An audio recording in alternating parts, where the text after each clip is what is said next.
नमस्कार दोस्तों, आप देख रहे हैं टीवी 30 इंडिया और मैं हूं आपके साथ राजदीप तोमर। टीवी 30 इंडिया का चुनावी काफिला आ चुका है हाथरस के सिकंदराऊ क्षेत्र में, जहां पर हम मौजूद हैं।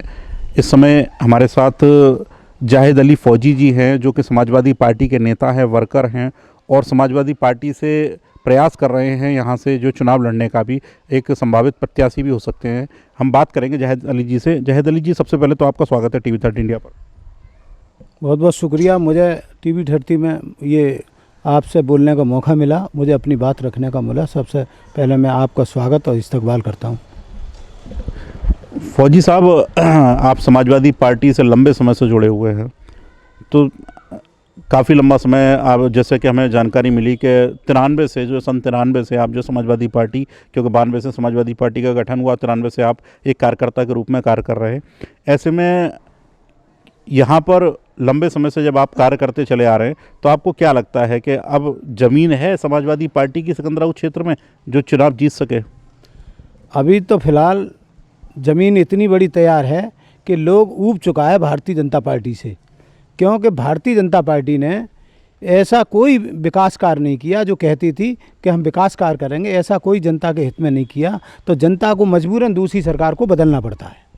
अच्छा, कार्यकर्ता आपको क्या लगता है यहाँ पे इतने वोटर हैं समाजवादी पार्टी के जो यहाँ से टिकट निकाली जा सके? ये सुनिश्चित है कि समाजवादी पार्टी का ही प्रत्याशी जीतेगा, क्योंकि यहाँ 4,08,000 वोट हैं, मतदाता हैं, जिसमें 62,000 मुस्लिम हैं और 42,000 जो हैं यादव हैं और 24,000 कुशवाहा हैं, जो महान दल का हमारे साथ गठबंधन है। और सातों जात और वर्ग का वोट हमारे साथ है। लोगों पीड़ित हैं जो ये भाजपा कहते थे। पहले भारतीय जनता पार्टी की नीतियाँ होती थी, आज भारतीय जनता पार्टी को ही लोग खा गए और अब भारतीय जनता पार्टी से नाम बदल कर मोदी सरकार हो गया है। मोदी सरकार में कोई नीति नहीं है। ये जो संविधान को तोड़ने का काम कर रहे हैं। क्यों? संविधान की परिभाषा ये है कि संविधान बचाने का काम हम और आप और सभी को करना है, कि संविधान में सबका अधिकार है। अच्छा, जैसे कि आपने बताया कि मुस्लिम समाज के लोग हैं जो समाजवादी पार्टी को यहाँ पे जिताएंगे। मुस्लिम समाज के वोटरों के लिए तो कांग्रेस और बसपा भी कहती है कि ये हमारे वोटर हैं, लेकिन वोट थे किसी ज़माने में। लेकिन मायावती बसपा में कह चुकी, जब बसपा में वोट 50% मुस्लिम ने दिया था, तो वो उस समय फिरोजाबाद में वो अपनी बयान दे चुकी है कि मुसलमानों ने हमें वोट नहीं दिया, तो इसलिए मुस्लिम उससे हट चुका है। और रही बात कांग्रेस की, कांग्रेस का जनाधार इस समय नहीं है। केवल मुसलमान का एक ही रुझान रहता है कि भारतीय जनता पार्टी को तख्त से कैसे पलटा जाए, तो वो एक समाजवादी पार्टी है जो इसको बदल सकती है। अच्छा, समाजवादी पार्टी आपको लगता है यहाँ पे पूरी तैयारियाँ चल रही हैं और आगे चुनाव की तैयारियाँ जो भी दिख रही हैं, समाजवादी पार्टी अगर यहाँ पे चुनाव में फाइट करेगी तो किस समाज से होना चाहिए प्रत्याशी? आपको क्या लगता है किस समाज का प्रत्याशी होगा तो समाजवादी पार्टी की जो सीट निकलने की संभावना ज़्यादा होगी? सबसे पहले तो मैं ये बताना चाहता हूँ कि समाजवादी पार्टी ने 2 बार यादव को लड़ाया और 3 बार ठाकुर को लड़ाया। एक बार सशक्त प्रत्याशी SP सिंह बघेल की पत्नी मधु बघेल को लड़ाया, वो चुनाव फाइट नहीं कर सकी। अब तीसरी बारी एक मुस्लिम की रह जाती है और लोकलिटी का फ़र्क पड़ेगा। जब जैसे कि मैं जाहिद अली फौजी 80 विधानसभा से आवेदन किया है, अगर मैं चुनाव लड़ता हूं तो 100% चुनाव जीतूंगा, क्योंकि मुझे सारे लोग जात वर्ग का वोट मिलेगा और सभी पार्टी को भूल जाएंगे, क्योंकि मैं लोकल हूं। कोई साइड का है, कोई दूसरी जगह का है, कोई दूसरी तहसील का है, लेकिन लोकल जो हूँ मैं हूँ। और मुझे कभी ये नहीं कहना पड़ेगा जैसे लोगों को कहना पड़ता है हाथ जोड़ के कि भूलवश मैं आपके घर पे नहीं आया हूँ तो मुझे माफ़ कर देना। ऐसा मुझे नहीं कहना पड़ेगा। 429 जो बूथ हैं उसमें ज़्यादातर 90% मुझे जानते हैं, ये जाहिद अली फौजी हैं। यानी कि आप क्षेत्रीय प्रत्याशी होंगे अगर आपको टिकट दी जाती है और क्षेत्र में आप घूमें लोगों के बीच में, यही एक आप बात लेकर लोगों के बीच में जा रहे हैं, इसीलिए लोग आपको जो चुनेंगे, आपका कहना है अगर समाजवादी पार्टी आप पर विश्वास जताती है। भारतीय जनता पार्टी की अगर बात की जाए तो यहाँ पे भारतीय जनता पार्टी को वोट क्यों नहीं मिलेंगे? क्योंकि चारों तरफ बताया जाता है कि मोदी लहर चल रही है, भारतीय जनता पार्टी ने तमाम विकास कार्य कराए, लोग ये कहते हैं भारतीय जनता पार्टी कार्यकर्ता। तो क्या क्या ऐसी चीज़ें हैं जिसके आधार पर आप कह रहे हैं भारतीय जनता पार्टी को वोट नहीं मिलेंगे? भारतीय जनता पार्टी को सब लोग देख रहे हैं कि यहाँ हसाइन से लेके देश की राजधानी दिल्ली तक, प्रधानमंत्री तक भारतीय जनता पार्टी के चेयरमैन भारतीय जनता पार्टी का है। विधायक भारतीय जनता पार्टी का, सांसद भारतीय जनता पार्टी का है, मुख्यमंत्री भारतीय जनता पार्टी का, प्रधानमंत्री भारतीय जनता पार्टी का है। लेकिन मुझे हसाइन से लेकर चलो, एक ये बता दें 4 साल में पूरे हसाइन में एक खरंजा बना हो तो मुझे बता दें कि इस बेस पे वोट लेंगे। यहाँ लोग कुपित हैं, परेशान हैं, लोग सुनने को तैयार नहीं है। यहाँ साफ़ सफाई की व्यवस्था नहीं है। मैं तो एक छोटे हसाइन से लेकर चल रहा हूँ जो कि एक नगर पंचायत है, एक उत्तर प्रदेश का एक हिस्सा है, वहाँ पर ऐसी कंडीशन है। तो इन पर कैसे विश्वास जताया? 5 साल तो विश्वास जता लिया ना इन पर। दूसरी बात, इन्होंने कहा देश बिकने नहीं देंगे, लुटने नहीं देंगे। ये सब आपको जाहिर है कि देश खूब बिक रहा है, खूब लुट रहा है और संविधान की धज्जियाँ उड़ा रही हैं। संविधान में ऐसा कोई प्रावधान नहीं है कि जिसको तोड़ा जाए, ये संविधान को तोड़ रहे हैं।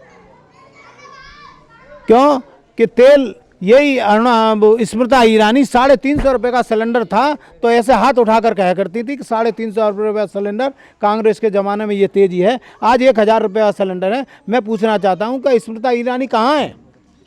100 रुपये से 130 रुपये पेट्रोल है, वो कहाँ है? जब 60 और 65 रुपये लीटर तेल था तो कहाँ है ये? सरसों का तेल 180 और 190 है। कहाँ गए स्मृति ईरानी और देश के प्रधानमंत्री योगी जी? उन्हें महंगाई नहीं दिख रही? क्यों नहीं दिख रही? मैं बताता हूँ कि इनके आगे नाथ न पीछे पगा। भाई इन्हें दर्द क्यों होगा? आस औलाद हो तो दर्द होता है कि गरीब मजदूर, मेरे यहाँ चूड़ी के कारखाने चलते हैं और जो 200 रुपये 250 रुपये मुश्किल पैदा करता है, अब वो कर्जा दे, बीमारी झेले, कोरोना झेले, क्या क्या झेले। तो इसलिए लोग कुपित हैं, इसलिए सपा की तरफ अग्रसर हो लिए हैं लोग। जैसे कि अभी बहुजन समाज पार्टी के जो नेता हैं मुनकाद अली, वो आए थे, उन्होंने कहा था कि मुस्लिम समाज का वोट बसपा की तरफ मूव कर रहा है, बसपा की तरफ जा रहा है। ये आपके मुस्लिम समाज के नेता मुनकाद अली, उनका कहना है। तो आपको क्या लगता है कि क्या वो झूठ बोल रहे हैं या ऐसा नहीं है? बाबू मुनकाद अली प्रदेश अध्यक्ष हैं, तो वो अपने प्रदेश के जो अध्यक्ष हैं, अध्यक्ष पद की गरिमा तो कहेंगे वो। लेकिन उन्होंने ये बताया किस क्षेत्र से, किस जनता से कभी मुलाकात की है? उन्होंने किसी मुस्लिम से मुलाकात की है? जब पहले बाबू मुनकाद अली नहीं थे और मायावती तो ये हाल उठा के फेंक देती हैं। भाई अच्छे अच्छे जयवीर सिंह नहीं रहे, और रामवीर सिंह नहीं रहे और नसीमुद्दीन सिद्दीकी नहीं रहे, तो बाबू मुनकाद अली के क्या वो है कि वो मायावती पे कब्जा करने का अपनी बात मनवा सकें? भाई मायावती तो अपने आप में सेल्फ है ना, तो मुसलमान कहाँ से विश्वास कर रहा है? उनका विश्वास ही नहीं है। और अभी कल परसों कह रही है वो भाजपा के साथ भी जा सकते हैं हम। अच्छा, एक चीज़ और है कि आपके विधानसभा क्षेत्र में, जो ये सिकंदरा विधानसभा क्षेत्र है, यहाँ पर कौन से ऐसे कार्य हैं जो अभी तक नहीं किए गए, जो कि किए जाने बाकी हैं, या यहाँ के विधायक द्वारा नहीं किए गए, या आगे चलकर समाजवादी पार्टी का अगर प्रत्याशी जीतता तो उसके द्वारा किए जा सकते हैं? वो कौन से ऐसे 5 कार्य हैं? भाई सबसे पहले तो यहाँ सड़क की व्यवस्था, सड़क गड्ढे मुक्त की इन्होंने नारा दिया था, जो गड्ढे मुक्त नहीं है सरकार ने कोई रोड ही नहीं बनाया। ये मैं पहले कह चुका हूँ। आप जाएंगे जिस रोड से, उसी में गड्ढे मिलेंगे आपको, पहली बात। दूसरी बात, हॉस्पिटलों की सुविधा सुचारू नहीं है। ये भी हमारे ज़माने में बना था, असाइन में CSC PSC से CSC से हमने कराया था लखनऊ जाके, और उसमें व्यवस्था कराई थी। और किस्मत से वहाँ एक्सरा मशीन, अल्ट्रासाउंड सब रिलीज़ कराई, लेकिन CMO ने यहाँ नहीं दे पाया। और ये चेयरमैन साहब भी हमारे साथ मौजूद थे, बड़े विवाद हुए डॉक्टरों के पीछे। हम ये चाहते हैं कि यहाँ जो सेवा मिले, और जब अगर मैं विधायक बना तो सबसे पहले एक बाजितपुर तरफ, एक इधर जो हमारी तरफ कोका सूजिया सुजान अल्लाहपुर तुरसैन, ये जो बड़ा है, एक इधर हॉस्पिटल होगा और जनता को दूर नहीं भागना पड़े। ये हमारी उपलब्धियाँ होंगी और हसाइन के हॉस्पिटल को इसको बड़ा करा जाएगा, जिससे और हर सुविधा से लैस होगा। अब चुनाव बहुत जल्द आने वाले हैं, बहुत सारे प्रत्याशी हैं यहाँ पर, जो है क्या कहते हैं, क्षत्रिय समाज के भी कई प्रत्याशी हैं जो समाजवादी पार्टी से टिकट मांग रहे हैं, अन्य और कई समाज के प्रत्याशी हैं जो समाजवादी पार्टी से टिकट मांग रहे हैं। ऐसे में आप भी दावेदारी पेश कर रहे हैं, आप भी मांग रहे हैं टिकट। आपको क्या लगता है, अगर किसी अन्य प्रत्याशी को टिकट दे दी जाती है, ऐसे में फिर आप क्या करेंगे? नहीं, हम तो राष्ट्रीय अध्यक्ष अखिलेश यादव जी का जो आदेश, दिशा निर्देश होगा, जिसको टिकट देंगे उसको चुनाव लड़वाएंगे। लेकिन चुनाव में हार जीत तो होती है, लेकिन चुनाव में अगर हमको टिकट मिलती है तो हम 100% चुनाव जीत के दिखाएंगे।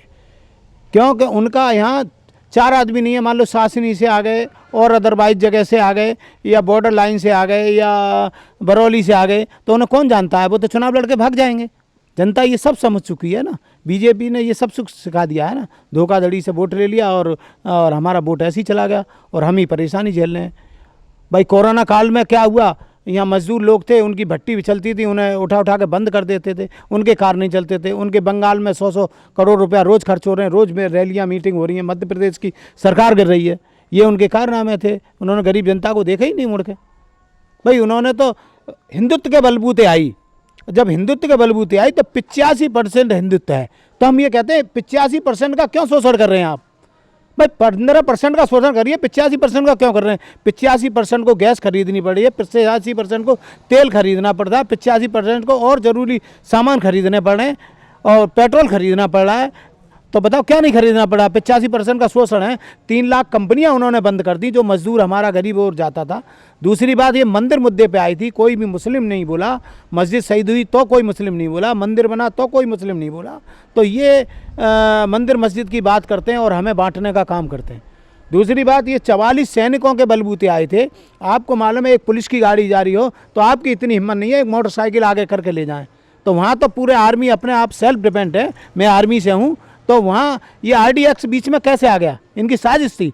इससे पहले जब नरेंद्र मोदी जब मुख्यमंत्री थे गुजरात के, तो ये क्वेश्चन करा करते थे प्रधानमंत्री उनसे, मनमोहन सिंह से, कि 5 सवाल बताइए, जब रिजर्व बैंक आप पे है, सब कुछ आप पे है, वीज़ा आप पे है, तो ये आतंकवादी और ये RDX और पैसा मुहैया कहाँ से होता है? अब मैं उनसे पूछता हूँ, आप ये बताएं आप कहाँ से आता है? आप तो सब कुछ आपके हाथ में है भाई, सब कुछ आपके हाथ में है नहीं है? और उनको 44 जब शहीद हुए, उनके नाम पे आए, उन्हें आज तक शहीदी का दर्जा इन्होंने नहीं दिया।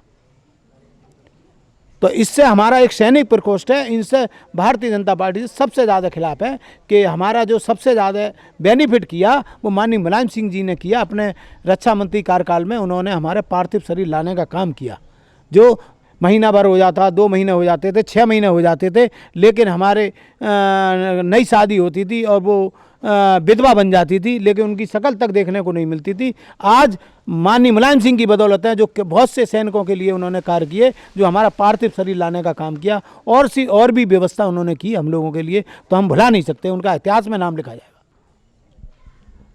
अब TV30 इंडिया के माध्यम से आप सिकंदरा विधानसभा क्षेत्र के लोगों के लिए कोई संदेश देना चाहें? मैं यही हूँ कि मैं जाहिद अली फौजी सच्चे दिल से समाजवादी पार्टी का प्रत्याशी बनने के कगार पे हूँ, और मैं माननीय अखिलेश जी से भी निवेदन करता हूँ, गुजारिश करता हूँ कि वो मुझ जैसे प्रत्याशी को, ईमानदार फौजी ईमानदार होते हैं, उनको अपना प्रत्याशी बनाएं। और सभी जनता से अनुरोध और प्यार करता हूँ कि मुझे वो सपोर्ट करें और वोट करें। मैं उनके तहे दिल से मतलब काम आऊँगा, हर समय आऊँगा, 24 घंटे जब भी पुकारेंगे उन्हें उनके साथ रहूँगा, भागूंगा नहीं कि माँ चले गए लखनऊ और AC में बैठ के मज़ा मार रहे हैं, यहाँ की जनता देख रही कहाँ है नेताजी का, नेताजी क्षेत्र में, जबकि नेताजी कहाँ हैं? लखनऊ AC में। ऐसा नहीं, ज़्यादातर समय जनता के बीच में बिताऊँगा, जनता की बात को सुनूंगा और इतना काम कराऊँगा, क्योंकि मेरे संबंध माननीय अखिलेश जी से हैं सीधे सीधे, और तो मैं इतना काम कराऊँगा, जितनी निधि मिलता है उससे भी ज़्यादा काम कराऊँगा, जो जनता देखेगी और जनता कभी भुला नहीं पाएगी। बहुत बहुत धन्यवाद फौजी जी, आपने बहुत महत्वपूर्ण बातें हैं जो हमारे दर्शकों के लिए बताई। और हमारे बीच में जाहिद अली फौजी जी थे, जिन्होंने समाजवादी पार्टी से जुड़ी और सिकंदरा विधानसभा से जुड़ी बहुत महत्वपूर्ण बातें बताई, और ये भी बताया किस तरीके से समाजवादी पार्टी यहाँ से सीट निकालेगी और क्यों लोग BJP को वोट नहीं करेंगे।